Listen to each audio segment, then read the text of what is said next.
Being in survival mode is one of those things that you hear a lot about on social media, but you may not really know what it means to be in survival mode. The average person is in survival mode, and it may not be as extreme as others, but we all are operating out of some sort of fear or lacking mindset. But before I get into the video, first of all, we're going to excuse the washing machine. The washing machine decided to be loud this time around, and I decided to wash right now in the middle of me about to record a video. So just excuse the noise that it's going to make. And it's almost done, so it may make a loud beep, but that's okay because I really wanted to get this video out. So today I'm going to tell you guys what I did to get out of survival mode. Survival mode is a state of mind, and it's also a form of stress, or prolonged form of stress, or states of stress. And so your mind is consistently like overstimulated and always thinking about either the past and or the future. You're not present, and you make decisions based out of fear instead of decisions that are for your overall well-being. So first, I'm going to tell you guys the actual definition of survival mode, and then I'm going to get into my experience with it, and then get into what I did to get out of survival mode. So it says that survival mode describes a prolonged state of stress, fear, and overwhelm where the nervous system is stuck in a fight or flight response, prioritizing immediate survival over all other aspects of life.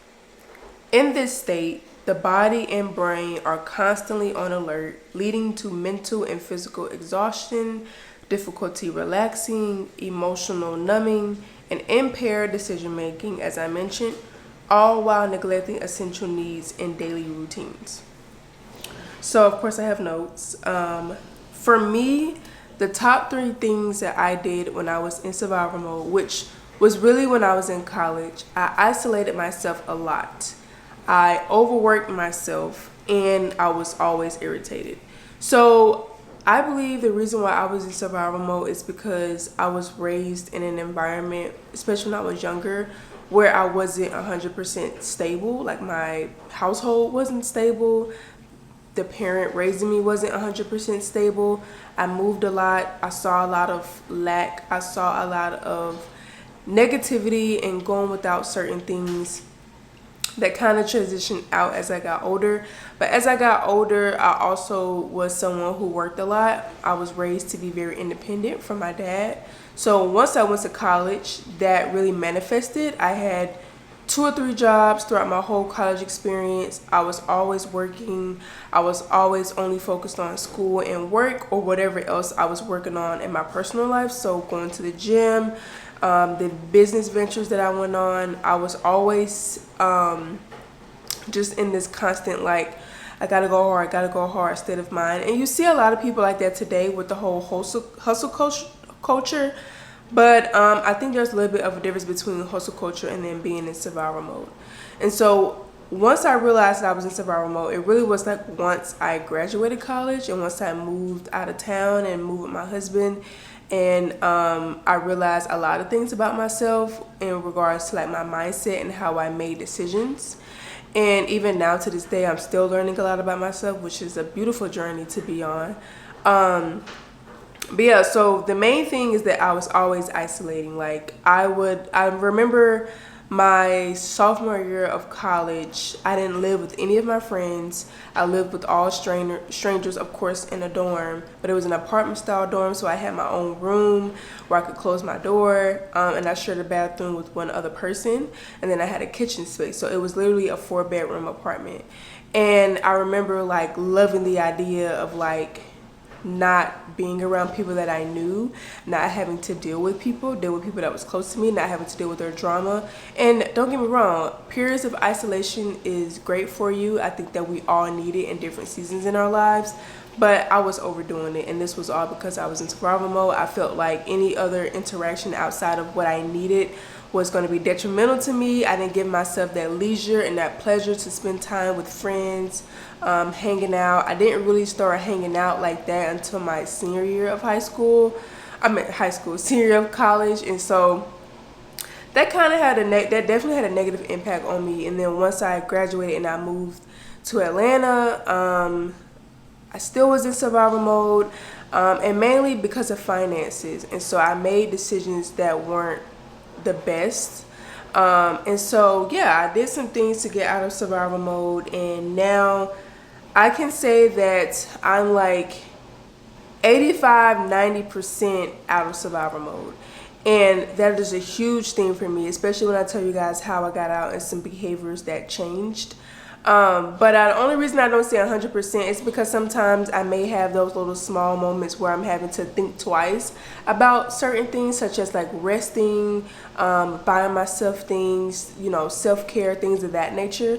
I kind of overthink it, but otherwise, like my mindset when it comes to money, when it comes to freedom and finances and self-care and, just doing things that are not involving work, my whole mindset has changed when it comes to that. And so I want to share with you guys some things that I did in the hopes that this can help somebody else if they are young, older, whatever, and you are in this constant like fear, anxiety, numbness, and you're making decisions out of lack instead of decisions out of abundance.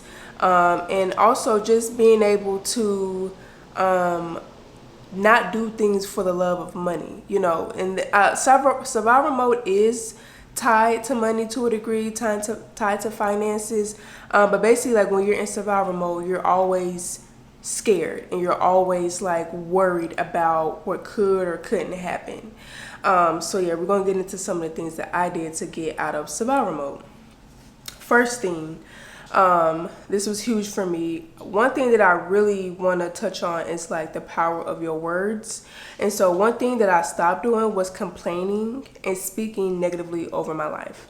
So even if my circumstances are not where I would want them to be, I don't attach myself to my circumstances and claim that, oh, because this is happening, my whole life is ruined.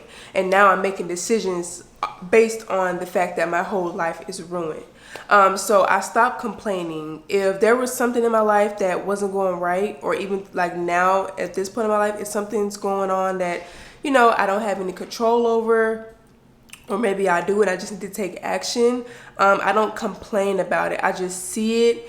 One, I'm a huge action taker, so I take action as much as I can based on what the thing is.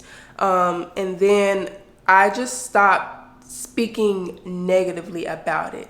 And that is really hard to do because, we're very emotional beings, and we love to express ourselves, which is good, but there is so much power in the tongue. And so when you are speaking things over your life that are not beneficial to you, or are kind of manifesting that negative energy, you're going to manifest that negative energy, and you're going to keep operating out of that mindset. So it's all about perspective and changing your perspective when things are going on in your life. And that's the number one thing for me, is like seeing everything as a challenge, seeing everything as an opportunity to grow and become better versus as things that are working against me. And so when I was in college, I was a victim. I talked about this in my previous video. I played the victim role when it came to my family and how I was raised and things that I experienced as a child and growing up. I played the victim role, and I allowed that to kind of manifest over my life, and it kind of was my fuel to go to work and be in this constant state of chasing and chasing the bag and trying to get as much money as I can and working as much as I can, not giving time for freedom or self-care, things of that nature. So once I got out of that victim mindset and I decided that I'm going to control the rest of my life, I'm not going to allow other people to hold power over me, nor am I going to let those experiences have power over me, everything changed. So first thing, pay attention to your words. Pay attention to those I am statements or those I can't statements. And don't complain. Do your best to not complain. That actually pours into other areas of your life when it comes to gratitude. That's another thing with this whole stop complaining thing. I became grateful for everything. Every morning, when I talk to God, I express gratitude for everything that I have, because when you're in survival mode, you're always chasing and you have this lacking mentality, and you feel like nothing is ever enough. And so when you have that gratitude mindset, you have everything you need, and you're also grateful for what will come. You are training yourself to get out of that survival mode and associating with yourself with what you don't have, and you're focused on what you do have.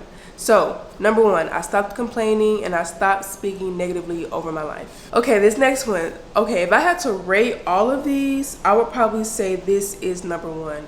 I had to give myself permission to rest. So this came, about even when it came to the gym, when I first started my fitness journey, but also with work and school. I would literally work 7 days a week. I had multiple jobs. So I had like a work from home job through work study in college. I also had a job at Olive Garden, and then I also had an on-campus job working at like the little convenience stores on campus.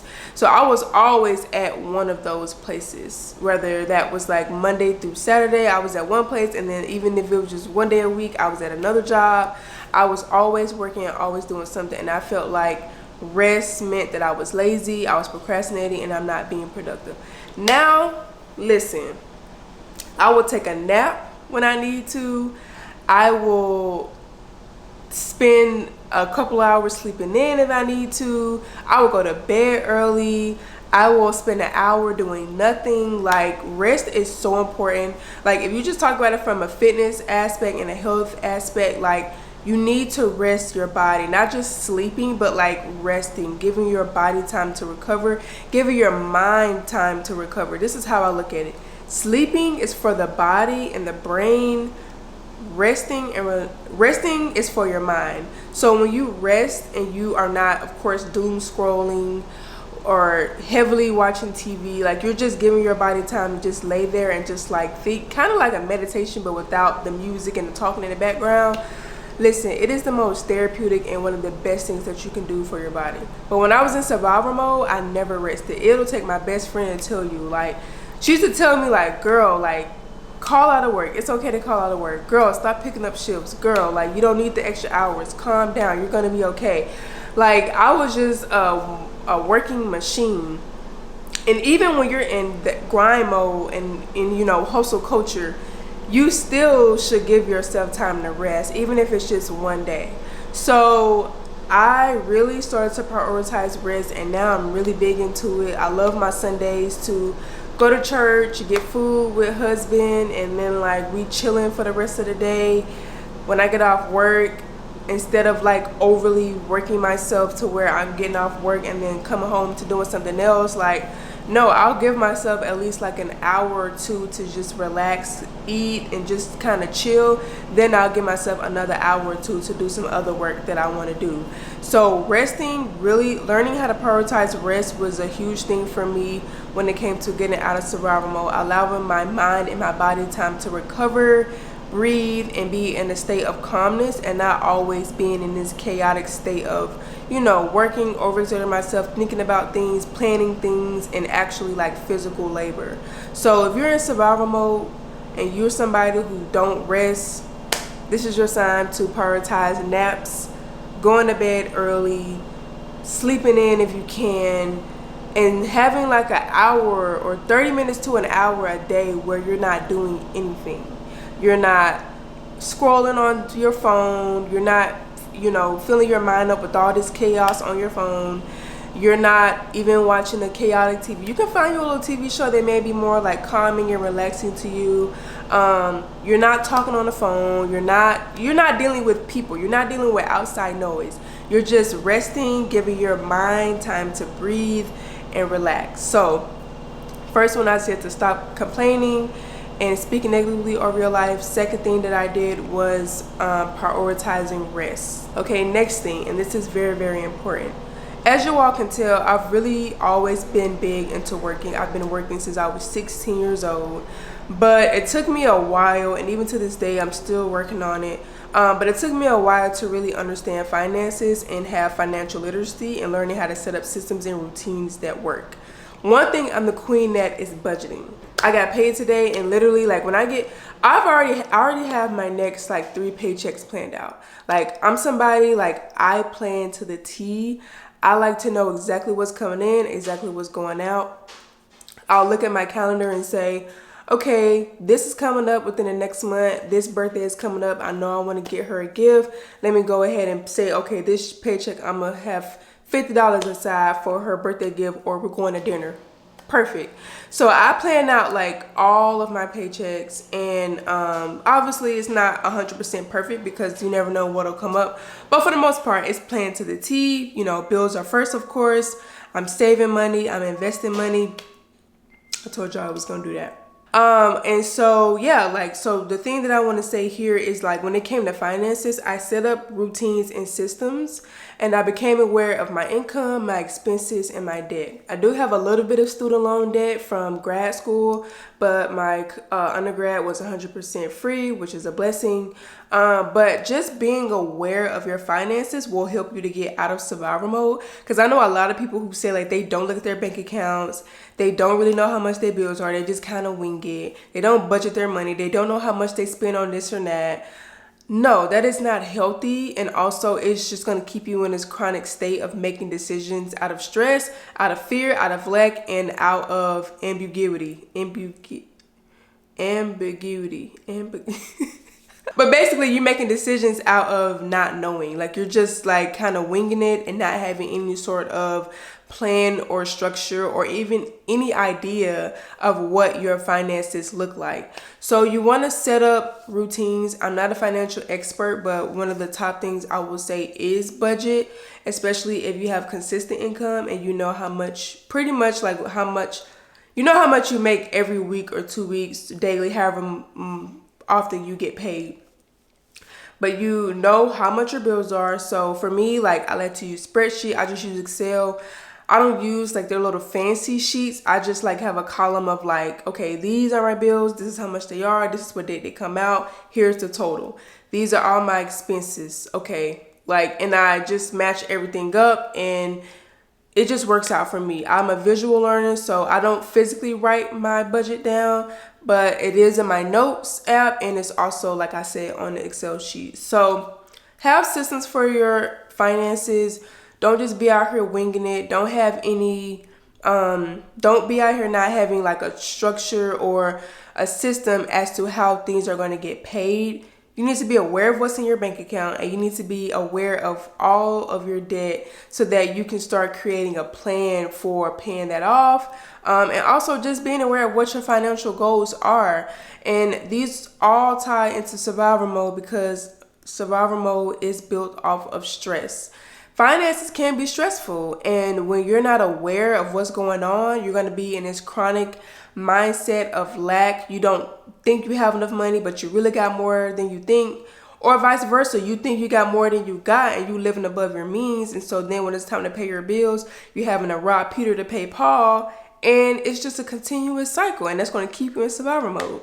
So become aware of your finances and your financial goals, create systems, have a routine, start off small and work your way up to, you know, investing more, saving more, paying off your debt more, whatever your particular financial goals are. But it is very important to know what your financial health is, and working towards that, even if it's just to a small degree, even if you only save $5 to $20 per check starting out. Something is better than nothing. You never know when something's going to come up, and it's just very important that you always have money set aside because life is crazy. Life be lifing, as people say, and as everyone knows, the economy is not the best right now when it comes to jobs, and like they just shut the government down yesterday. So like people who got government jobs are not even getting paid as far as I know. So it's like you just want to be aware, and you want to have a plan and feel safe when it comes to what your finances look like. Okay, next thing, and this is very important,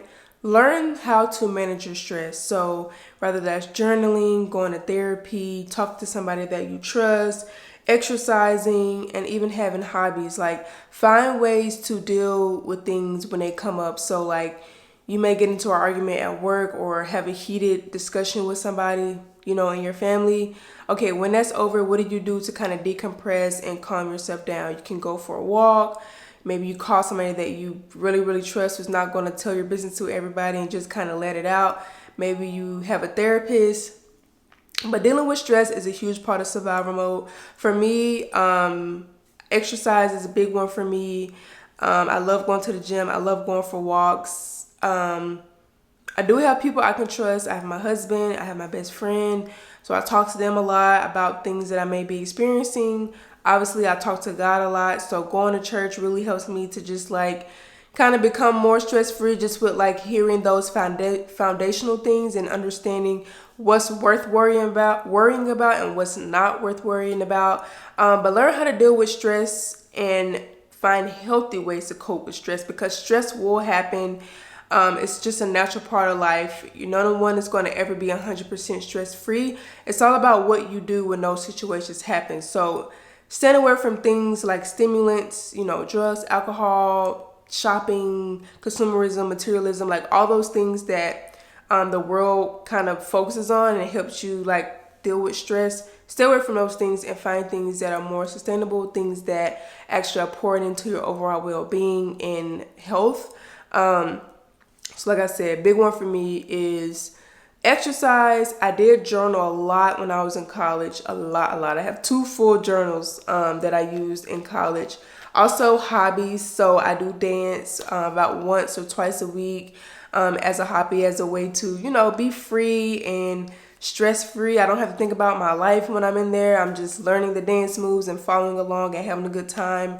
So find things that make you happy, maybe like painting, drawing, what is those classes called? Like making those like ceramic bowls, just going to different events that might be in your community, festivals, concerts, whatever it is that brings you genuine joy. Do those things also as stress relievers. I'm not saying, don't tackle your issues that are going on in your life, because you definitely need to do that as well. Take action and, make better decisions.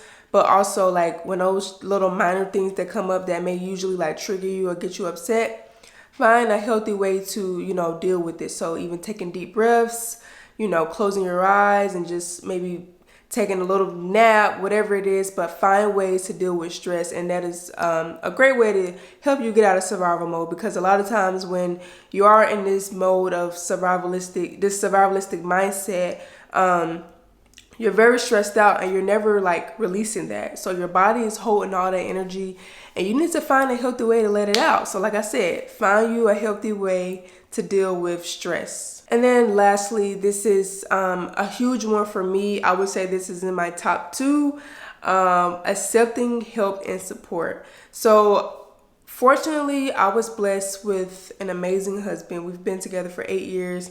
We've been married for 6 months now, but he is great in the sense of being my support system.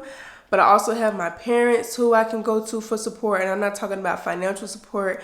I mean mental support when I need advice, when I need help with things. But before, I would be super like individualistic. I'm an independent woman. I don't need nobody.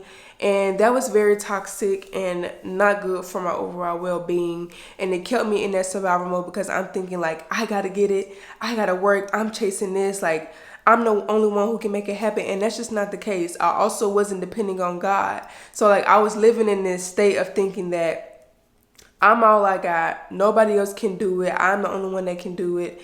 And that's just what it's going to be. And that was just toxic.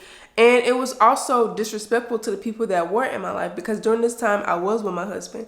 I do have my dad. My dad was definitely hurt by it. I do have my mom. I have my stepmom. I have people in my life who want to help me. I have my best friend, people who want to listen to me, people who care about me, who want to pour into me. And I need to allow those people to do that. My parents love talking to me. They love giving me advice. They love teaching me. They love hearing about what I have going on. Same thing with my husband. Like, of course, me and him have a certain lifestyle in regards to our finances. So that is very relieving to me, knowing that I have him and he has me and we help each other. But also just having my parents as well as that backbone, having those elders in my life. They're not, elderly, but having people older than me to give me advice and pour wisdom to me is one of the greatest gifts I could ever ask for. So just being open to help, being open to support, being open to a community-based environment. Even like my sister-in-law and her husband, like, we're all about community. They've introduced us to other people who can potentially help us do things, and we can help them, whether it's with their kids, whether they're helping us with business ideas, whatever the case may be. We're all here to help each other and bounce things off of each other, not from a transactional standpoint, but just from a building each other up, building the community perspective. So, you know, developing that type of mindset, a collaboratory mindset, a collaboratory environment and relationship has been extremely life-changing and allowed me to learn a lot about myself and other people. I also have that same mindset now when I go to work. Don't get me wrong, I am definitely a leader. I'm someone who loves to take charge, who loves to get things done, but I also understand the power of working in a team, and that's something that I've had to learn over time. So accept people in your life who want to be supportive, who want to pour into you, because it just means a lot and it helps you and it takes the load off of your back from thinking that it's all and only you. And also turn to God. He is within us. He is moving through us. Allow his spirit to move you and collaborate with those around you, because that's what he ultimately wants. He wants us to love each other and help one another. So when you allow his spirit to move you, beautiful things happen. So I'm just going to go over these really quick. So how I got out of survival mode: I stopped complaining and speaking negatively over my life. I do not speak negative at all. I give myself permission to rest to the highest degree, in a smart way though. I have systems in place for my finances, routines. I know what's coming in, what's going out, and I know how much my debt is. I also know how to manage my stress. When I'm overwhelmed, when there's too much going on, I know it's time to take a step back. Maybe, you know, not work as much. Maybe if I work a lot of hours one week, that next week I'm working just what I need, not what I need plus more. And then also I accept help and support from my loved ones. So I hope you guys can take some of these tips from this video. These are things that actually work, and this is really what it means to live a life that is stress-free, in a sense of you're not operating out of fear and lack, but also just keeping you in this state of being able to be creative, be free, and able to make decisions that are from wisdom, from creativity, from wanting to bring people together, versus decisions out of lack, out of stress, out of fear, and out of not knowing what will or what won't be, or based on what has happened in the past. Use your past as help to guide you instead of as a way of not moving forward because you don't want something that happened before to happen again. Hope you guys enjoyed this video. Let me know in the comments what you think about it, what you have done to get out of survival mode, or any questions that you may have about my journey. Thank you so much for being here. I will see you guys in my next video.